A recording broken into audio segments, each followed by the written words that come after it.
नमस्कार।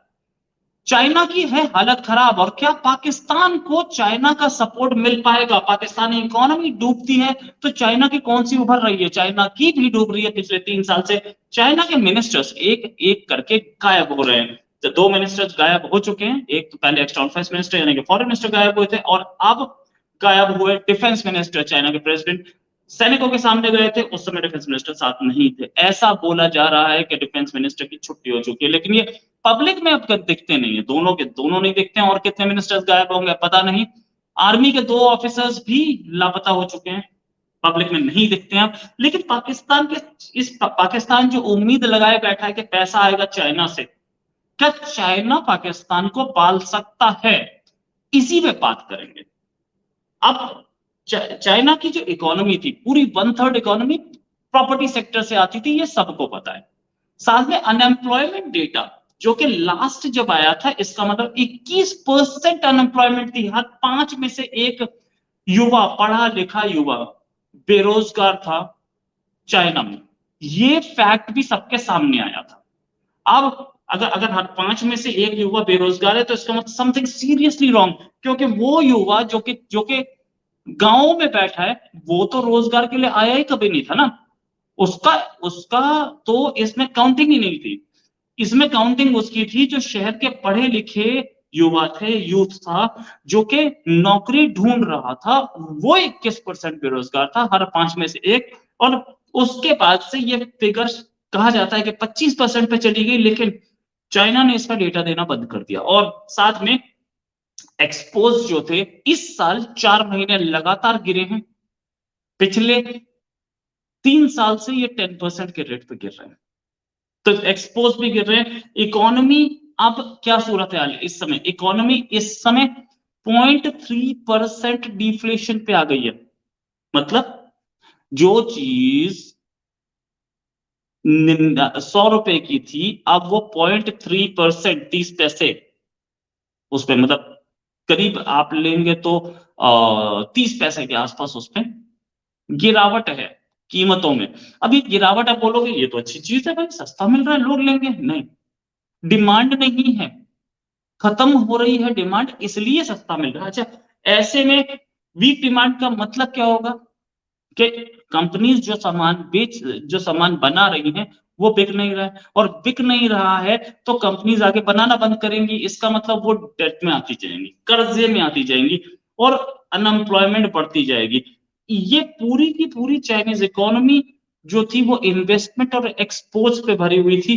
House hold consumption यानी कि घर में जितना सामान कंज्यूम होता है, इंडियन इकोनॉमी में वो जो है हाउस होल्ड जो कंजम्पशन है वो 50% से ऊपर है। कुछ इकोनॉमीज में वो 70%, कुछ इकोनॉमी 80% है।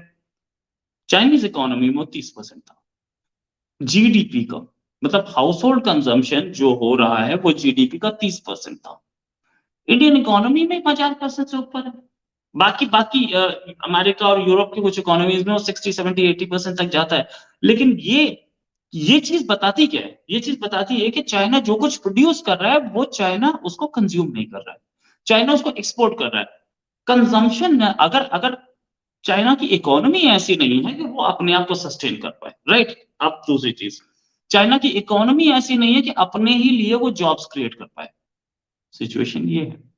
अब इस सिचुएशन में चाइना क्यों फंसा?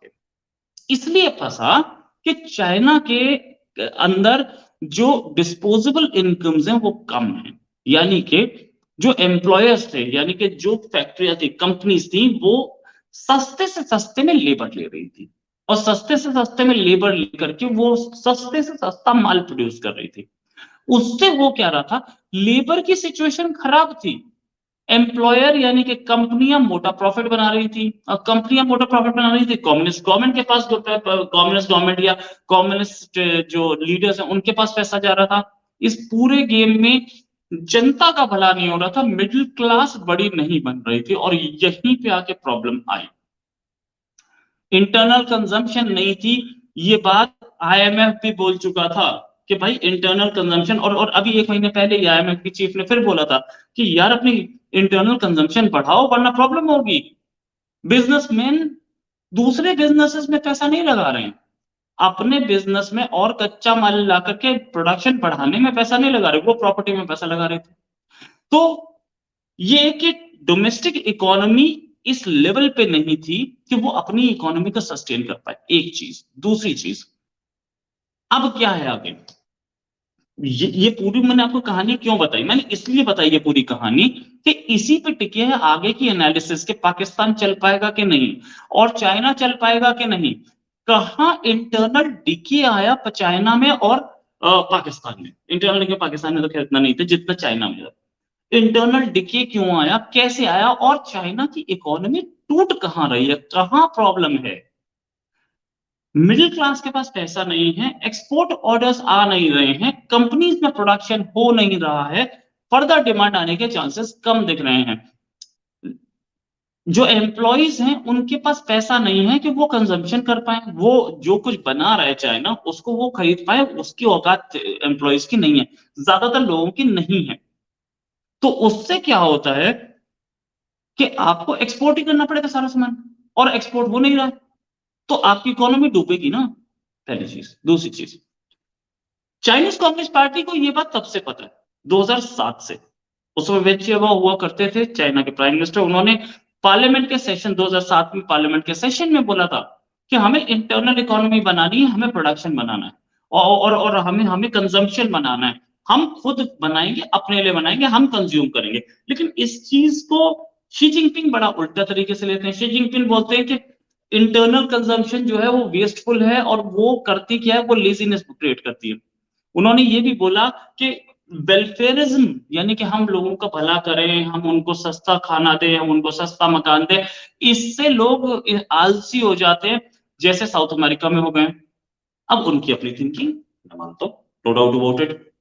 लेकिन इस तरीके की इकोनॉमी से क्या फायदा होता है या क्या नुकसान होता है? नुकसान ये होता है कि आपकी इकोनॉमी डिपेंडेंट है एक्सपोर्ट पे, टोटली एक्सपोर्ट ओरिएंटेड, और ये सस्टेनेबल नहीं होता है। क्योंकि आज दूसरे कंट्रीज अपना पैसा देकर के आपका सामान खरीद रहे हैं, कल उनको अकल तो आएगी कि यार हमारे फॉरेन एक्सचेंज जा रहा है, अब हम क्या करें। तब आपकी इंटरनल, इंडिया की भी तो कंट्री है, इंटरनल डिमांड जो है इंडिया की स्ट्रांग है, आज से नहीं।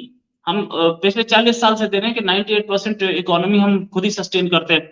आज वो 98% से 95% हो गया होगा। हम खुद सस्टेन कर रहे हैं, फॉरेन से बहुत कम सामान आ रहा था, अब भी कम है। लेकिन पाकिस्तान, वो तो डॉग फूड तक बाहर से मंगवा रहा है, सब कुछ उसका बाहर से आ रहा है, और चाइना सब कुछ बाहर भेज रहा है। ये दो इकोनॉमी सस्टेन कैसे कर रही है, सबसे बड़ी प्रॉब्लम। अच्छा, उसके बाद एक और कंपनी है चाइना की, एक एवरग्रांड फेल हुई, एक और कंपनी है कंट्री गार्डन, जिसकी हालत खराब है।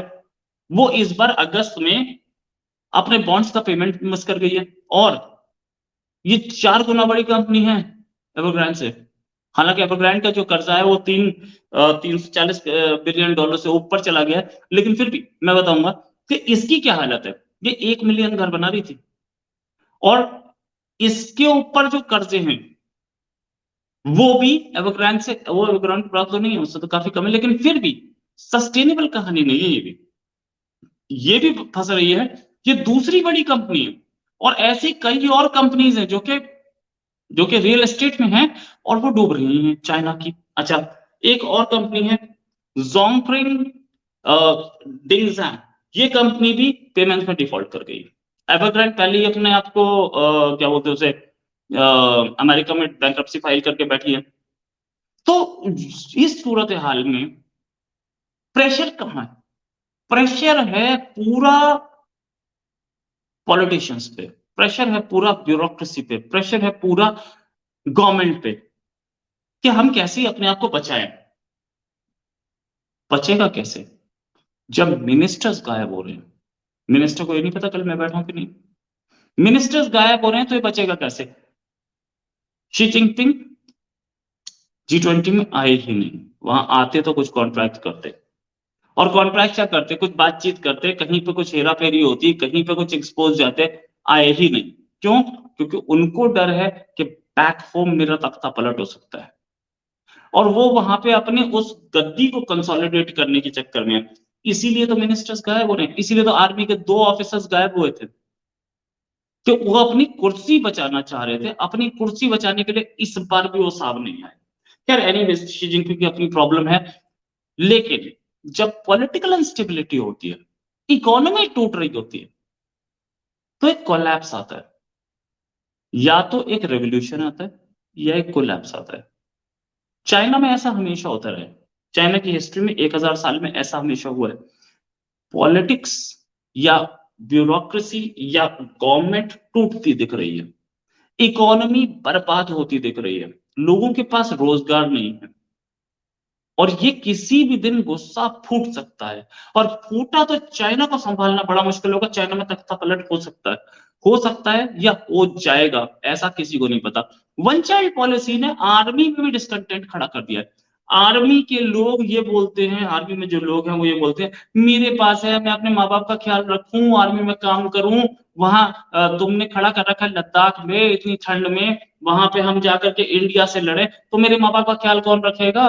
क्या डेंग जियाओपिंग रखेगा? ये शी जिनपिंग रखेगा? कौन रखेगा? ये तो बता दो। कोई बताने के लिए तैयार नहीं है। शी जिनपिंग जो है वो, उनके पास पैसे की कमी नहीं है, बड़े ऐश ले रहे जिंदगी की। और तीसरी बार वो मतलब क्या बोलते हैं, एक तीसरी टर्म के लिए वो प्रेसिडेंट भी बन गया है। अब लाइफ टाइम प्रेसिडेंट के सपने हैं तो लाइफ टाइम बन भी जाएगा अगला, कोई रोकने वाला नहीं। लेकिन उस गरीब सोल्जर का क्या होगा जो ठंड की वजह से मर गया?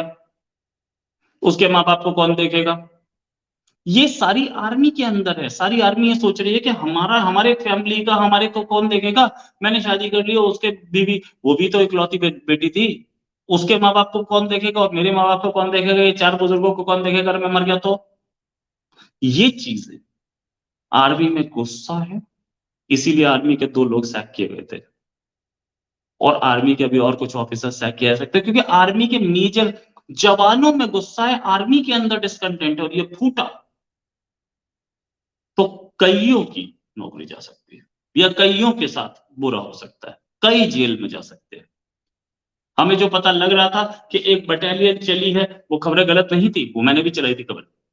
वो खबरें गलत नहीं थी कि शी जिनपिंग काफी दिन से गायब है और आर्मी की एक लंबी कतार बीजिंग में घुसने की तैयारी में। वो इसी वजह से तो ये आर्मी के लोग सैक हो रहे हैं। लेकिन इसको उस समय डिनाई किया गया, नहीं बिल्कुल ठीक है, शी जिनपिंग है। ये सारी चीजें हैं। क्या इसी पे एक और इसी के साथ एक खबर के साथ और फिर तैयार होंगे। लेकिन असलियत ये कि पाकिस्तान इस इकोनॉमी से उम्मीद कर रहा है वो चलेगी, मुझे तो उम्मीद नहीं है कि वो चल पाएगी। इसी के साथ एक और खबर के साथ हाजिर होंगे। अभी के लिए नमस्कार, धन्यवाद, जय हिंद।